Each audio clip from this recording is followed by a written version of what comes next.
Break से पहले आपने देखा अवैस की गुमशुदगी का फजर की नमाज में एक मर्तबा फिर ऐलान कराया गया।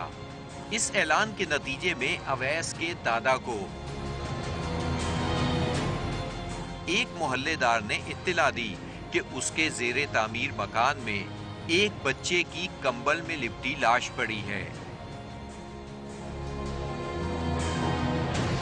मुशर्रफ साहब, आपको किसने बताया था कि आपके बेटे की लाश उस जेर तामीर मकान में पड़ी हुई है? ये सुबह जब हम नमाज के बाद ऐलान करवाया था और वहाँ से एक आदमी ने कहा कि जी इस बच्चे की डेड, सारी रात हम ढूंढते रहे, नमाज के बाद ढूंढा उसको, काफ़ी दूर दराज जाके हमने ढूंढ के पर हमें मिला नहीं। और जब ऐलान के बाद मैं वापस आया हूँ, सुबह ऐलान करवा के जब मैं वापस आया हूँ तो मुझे अपना एक आदमी ने बताया। किस आदमी? इनके दुकान पे ही कोई आदमी बता के गया कि जिस तरह डेड बॉडी एक बच्चे की इस गली में पड़ी हुई, देखो वो आपकी तो नहीं, ऐलान करवाया था आपने। और मैं और अबू मेरे जाकर जब देखा तो डेड बॉडी जो उनसे मेरे बच्चे। ये कौन सा आदमी बता के चला गया? मोहल्ले का आदमी। नाम नहीं? नहीं, नाम नहीं, मोहल्ले का आदमी। इधर हमारी दुकान है, सुबह नाश्ता यहाँ पर हम लगाते हैं और तकरीबन 30-35 साल से यहाँ पे ये काम कर रहे हैं और सब हमें जानते हैं।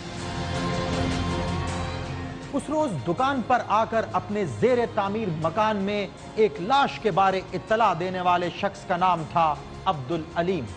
घर वाले उसकी इत्तला पाकर जब जेर तामीर मकान पर पहुंचे तो देखा लाश वाकई उनके बेटे उवैस की थी।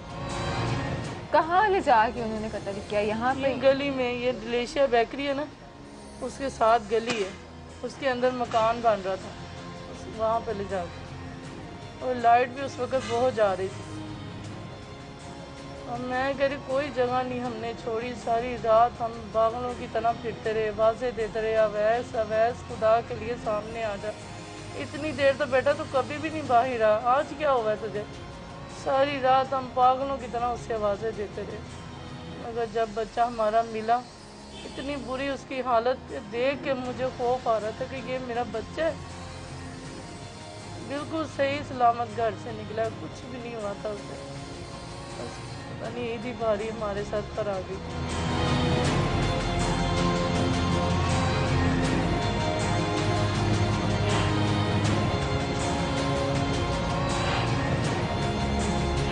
इसी दौरान उमर मलिक पहुंचे उसी इलाके के समाजी वर्कर ताहिर रब्बानी के साथ जाए वक़ुआ पर, मगर वहां तो बाकायदा गेट लगा हुआ था, जबकि ईद के रोज मीडिया कवरेज के दौरान बनाई जाने वाली फुटेज में वहां गेट का नामो निशान भी नहीं था।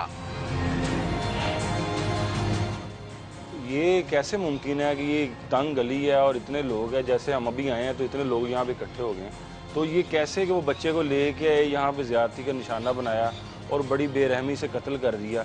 ये आपकी समझ में आता है कि कोई मोहल्ले वाले किसी ने नहीं आवाज़ सुनी? देखिए जी, ये तो बड़ी क्लियर सी बात है कि अगर एक मोटरसाइकिल भी रात के अंधेरे में अगर खड़ी होती है तो उसकी भी आवाज़ हम सुन लेते हैं। सही है। तो जाहिर है जिस बच्चे को इतनी बेदर्दी से इन जालिम दरिंदों ने ज़िबा किया है और उसकी चीखों पुकार, और ये साथ ही जो घर है ये अलीम साहब का खुद घर है जिनके ये ज़ेर तमीर मकान है। सही है। ये उनका घर है और साथ इनकी खिड़कियाँ हैं। सही है। आखिर वो बच्चे की चीखों पुकार वो ज़मीन खा गई, आसमान ले गया।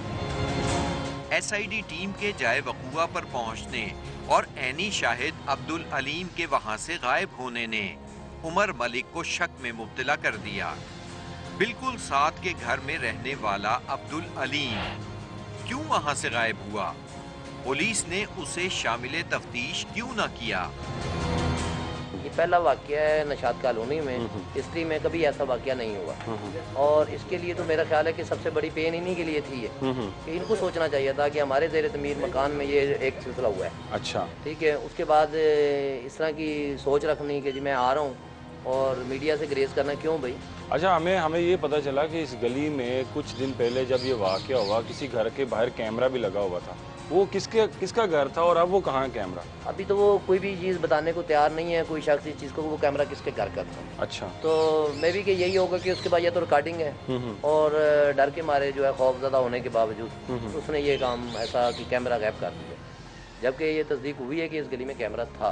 अब मे भी कि किसका था, किस घर में था, वो अभी सामने नहीं है। यानी कि इस घर के जो मालिक हैं अब्दुल अलीम साहब, जी जी। जो अभी यहाँ से लापता हैं, जो वक्त दे के वक्त पे नहीं पहुँचे और चले गए यहाँ पे घर को ताला लगा के, ये भी मुमकिन है कि वो भी इसमें मुलविस हो सकते हैं। देखिए जी, ये तो अब पुलिस अपनी तफ्तीश में देखेगी। वैसे उनको आना चाहिए, एज हमदर्दी आना चाहिए। एक बहुत बड़ा ये सानिया है।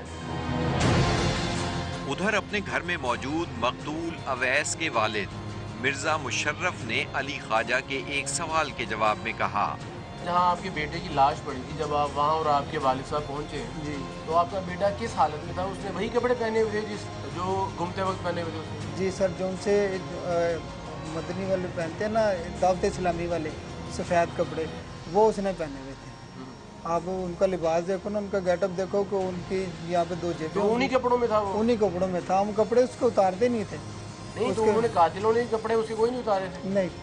उन्हीं कपड़ों समेत उधर फेंक दिए? हाँ जी, वहाँ पे गला काट के ना यहाँ तक मैंने खुद देखी कि उसकी ना जो सी सलवार है ना यहाँ तक उतरी हुई।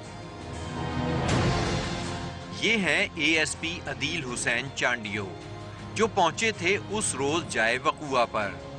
इन्होंने अपनी प्रेस कॉन्फ्रेंस में इस वाक़े की तफसीलात बताते हुए कहा था, 19 तारीख की दरमियानी शब तकरीबन शाम 6-7 बजे बच्चा गुमशुदा हो गया था और इसके घर वालों ने ऐलान कराते रहे कि जी हमारा बच्चा जो है वो गुम चुका है।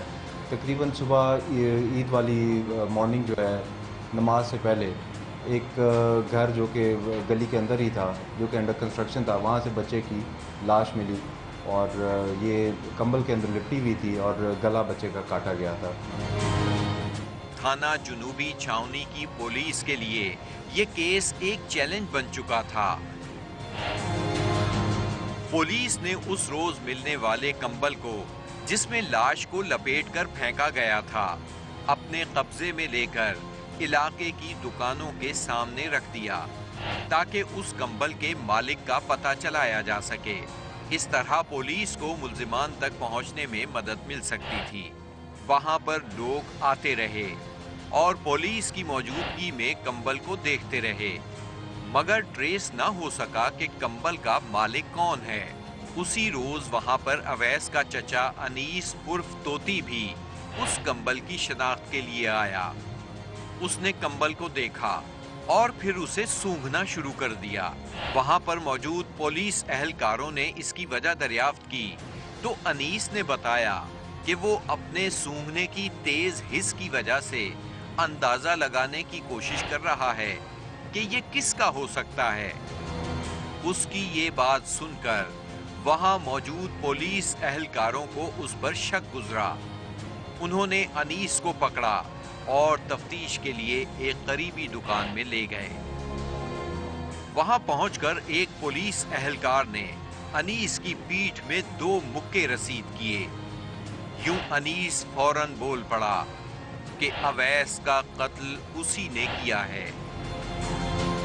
उसके बाद हम कोशिश करते रहे और जो एविडेंस उधर से कलेक्ट हुआ उसकी बुनियाद पर हमने मुल्ज़िम फाइनली आज ट्रेस किए और बच्चे का उसमें चचा है, ये आप देख रहे हैं कि चचा इन्वॉल्व था जिसने बच्चे के साथ बदफेली की और बच्चे के चचे का जो है कज़न वो भी इसके अंदर इन्वॉल्व था।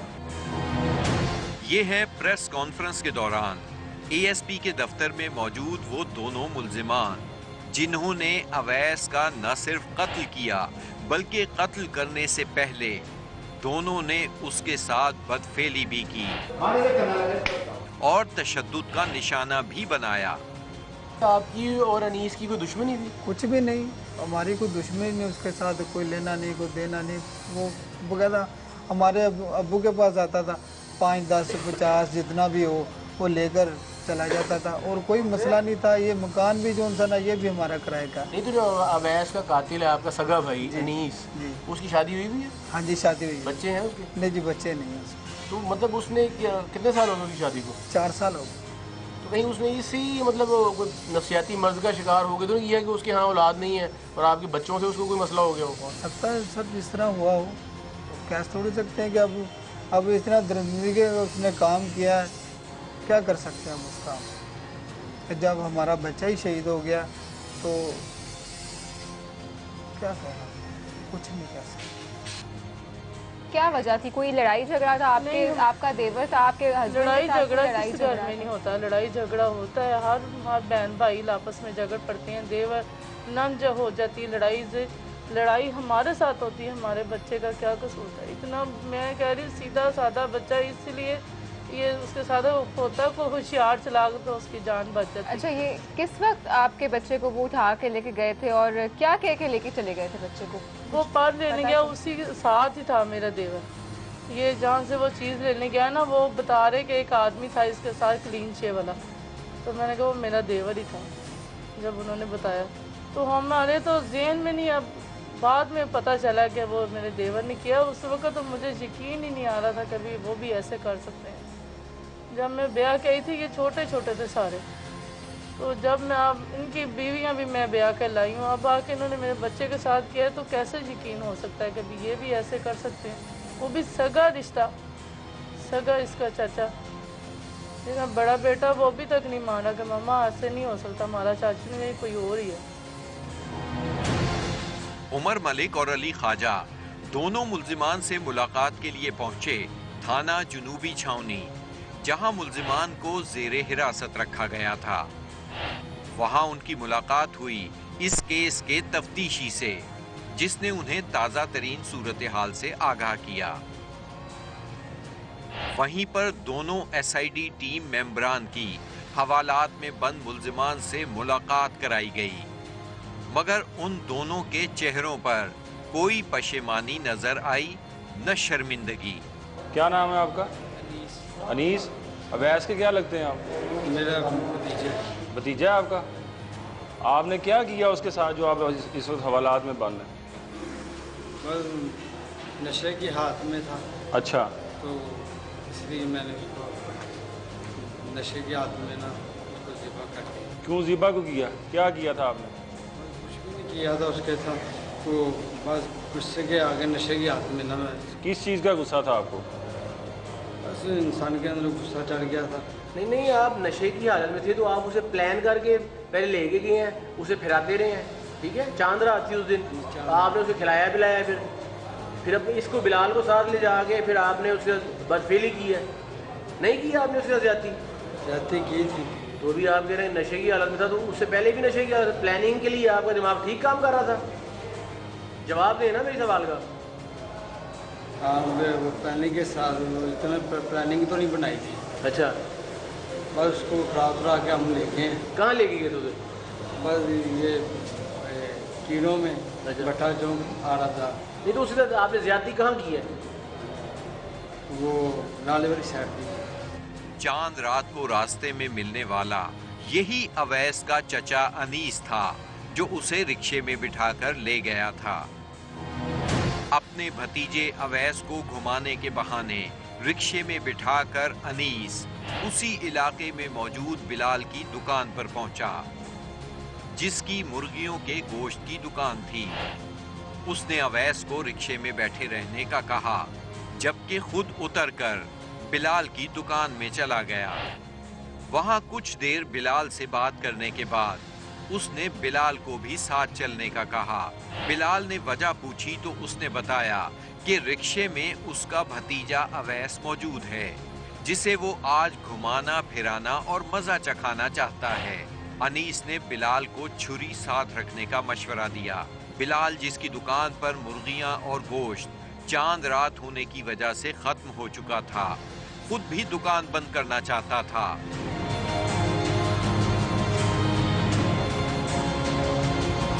दुकान बंद की और रिक्शे में बैठ गया। इस तरह वो तीनों रिक्शे में वहां से भट्टा चौक की तरफ चले गए।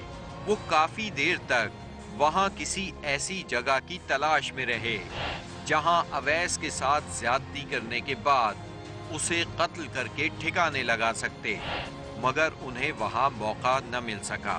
यूं वहां से वो रिक्शा लेकर कैंट के इलाके आरे बाजार में आ गए, मगर वहां भी उन्हें मायूसी का मुंह देखना पड़ा। आपके पास पिस्तौल है तो मुझे दे दो, मैं अभी इसी वक्त ये पे मैं गोली मार दूंगा। बिलाल ने अनीस की बात क्यों मानी? क्या वो अनीस के डराने धमकाने की वजह से साथ गया या अपनी रजामंदी से? ये आप देखेंगे एक ब्रेक के बाद, जिसमें बिलाल ने किए SID टीम मेंबरान के सामने चंद इंकिशाफात।